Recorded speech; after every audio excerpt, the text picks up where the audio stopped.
Hey everyone, today we're going to talk about construction loans again, and I want to share with you why it's really important if you're building a custom home, or maybe you're building an ADU, or maybe even getting a renovation loan, that you make sure that everything you're going to do in this project is wrapped up into this lender package initially before it goes over to the bank. So when the bank gets your package and starts to process it, and you get the appraisal ordered and that, they are going to be looking at the largest amount of loan that they can give you based upon the value of that property. So if you do not have all the options that you're wanting to put into this project, or all the finishes you're wanting to put in this project inside this lender package, it will not get financed. So for example, let's say you have, this actually just happened this last week.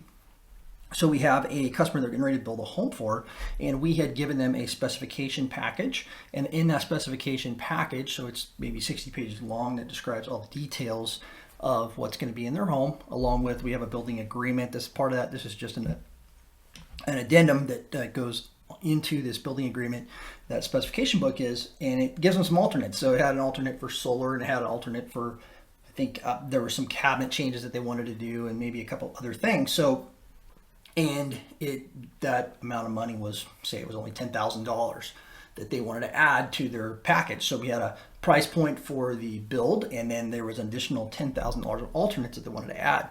Well, when they went to the lender goes, well, that's not going to be included in your loan amount. So, because it's an alternate, it's not in the contract amount. So the building agreement was for a set amount, did not include those items. So if they have an 80% loan to value that the bank is going to lend them on that property, if the appraisal came in at whatever it did, and it worked to where the loan to value, they could get the full loan amount they're requesting, they will still have to come out of pocket for that $10,000 for the alternates. That will not be included in the loan amount. But if they were to add those alternates initially in this lender package that we send over, so it's part of the total building agreement, they will then only have to pay $2,000 of the 10, because they only have to come up with 20% down of that amount, that full amount of the 10,000. So the other 8,000 will be provided in a loan amount to pay for that from the bank. So it allows you as the borrower to not have to put all of that money into the project. So, but you have to make sure that goes in with the lender package initially, so that money is funded by the bank, and then they can go get the appraisal ordered and go through that process. So the challenge could be if you add a bunch of extras and the value of the home doesn't come in high enough, then you may not be able to get the full loan amount. So you might have to relook at that and reduce the overall loan that you're going to be getting, because see, the value came in lower,